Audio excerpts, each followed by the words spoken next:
It's called the original Karate Kid. Some of you may have seen it. The Karate Kid, he's about your age. He's 15, 14, 15. He gets beat up in school. And so he wants to learn how to defend himself. And so he basically goes to the dojo or karate place where they teach it, and all the guys that beat him up are taking karate. So he says, I don't want to go there.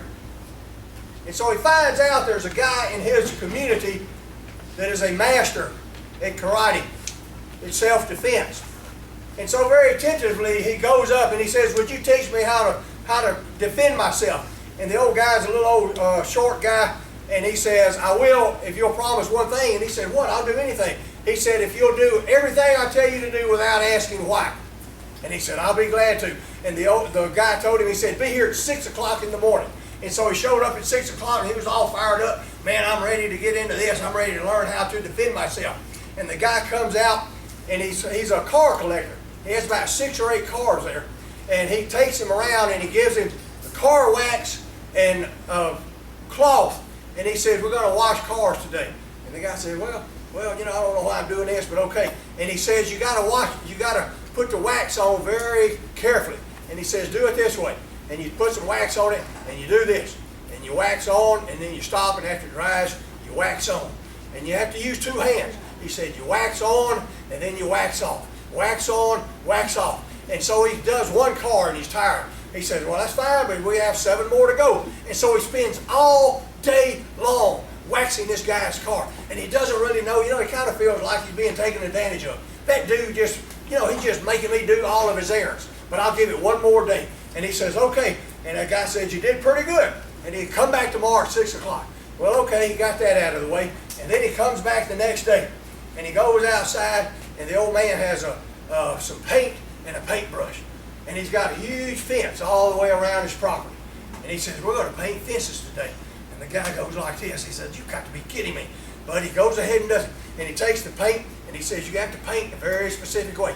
He says, you take that brush, you get some paint on it, and you go up and down, up and down. And he says, you have to learn how to do it with both hands. When that hand gets tired, you go up and down, up and down. And he does it all day long. And he's wore out, and he's frustrated, and he's just all kind of tired. And he says, I ain't doing this anymore. That guy's just using me for slave labor. And so he goes up, and he's kind of ticked off, and he says, look, I came over here to learn self-defense, and all you're doing is using me to do your chores. He said, I quit. And the man looked at him, and he said, on guard.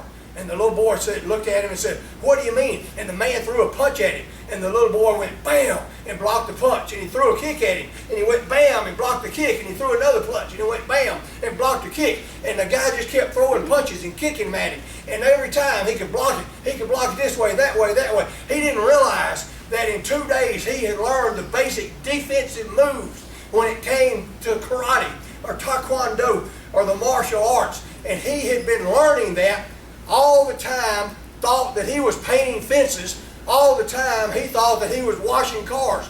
But he was learning an invaluable lesson in the martial arts. And that's how some of you are. You come over here and you think grammar on, literature off, grammar on, literature off, mathematics on, science off. This is boring. I don't want to do this. I don't see how this is going to help me at all. And then we do this and history and civics and whatever, and government. And it's all this and all this. And all the time you don't realize that these are things that when you get out in the world, and let me tell you something, the world's going to throw a few punches at you. The world's going to try to knock you down. The world's going to try to give you an uppercut and come left and right. But if you learn and have a good education, it will give you the ability, it will give you the tools to handle that situation, to block that problem, to take care of that circumstance. All of those things that you will be able to handle much better because you know how to logically reason. You know how to analyze things. You know how to use sequential reasoning. You know how to do all of the things that you learn right here. And that is why an education is so very important to each and every one of you. And that's why when you get in a situation to where it's boring, I don't even know why we're doing this, this could not have any relationship to my life later on, I will promise you that there is nothing we're doing in here that is not going to help you later on in your life. And you need to look at life that way.